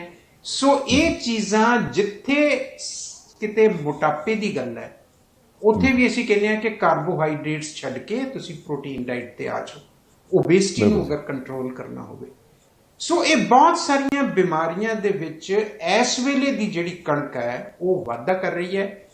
ਇਹਦਾ ਬਦਲਾਅ ਕਰਕੇ ਜੇ ਤੁਸੀਂ ਮਿਲਟਸ ਤੇ ਆ ਜਾਓਗੇ, ਬਾਜਰਾ ਹੋ ਗਿਆ, ਮੱਡਲ ਹੋ ਗਿਆ, ਰਾਗੀ ਹੋ ਗਈ, ਕੋਦਰਾ ਹੋ ਗਿਆ, ਬੜੇ ਸਾਰੇ ਮਿਲਟਸ ਨੇ, ਉਹਦੇ ਆਟੇ ਵੀ ਤੁਹਾਡੇ ਕੋਲ ਤਾਂ ਸਾਰੇ ਮਿਲ ਜਾਂਦੇ। ਜੇ ਅਸੀਂ ਉਹਦੀ ਵਰਤੋਂ ਕਰ ਲਈਏ ਤੇ ਉਹ ਇਹਦੇ ਨਾਲੋਂ 1000 ਗੁਣਾ ਬੈਟਰ ਹੈ। ਔਰ ਮੈਂ ਇਹ ਬੜੇ ਦਾਅਵੇ ਨਾਲ ਕਹਿ ਸਕਦਾ ਹਾਂ ਕਿ ਤੁਸੀਂ ਅਗਰ 3 ਚੀਜ਼ਾਂ ਮਾਈਨਸ ਕਰ ਦਿਓ ਨਾ, ਕਣਕ ਜਿਹੜੀ ਇਸ ਵੇਲੇ ਚੱਲ ਰਹੀ ਹੈ, ਕਣਕ ਤੋਂ ਬਣੀਆਂ ਚੀਜ਼ਾਂ, ਚੌਲਾਂ ਤੋਂ ਬਣੀਆਂ, ਆਲੂ ਤੋਂ ਬਣੀਆਂ ਚੀਜ਼ਾਂ, ਡਾਇਬੀਟੀਜ਼ ਵਾਲੇ, ਤੁਸੀਂ ਦੇਖੋਗੇ ਅੱਧਾ ਰਹਿ ਜਾਏਗਾ ਤੁਹਾਡਾ, ਚਾਹੇ ਉਹ ਤੁਸੀਂ ਦਵਾਈ ਖਾਂਦੇ ਹੋ, ਚਾਹੇ ਟੀਕਾ ਲਾਉਂਦੇ ਹੋ।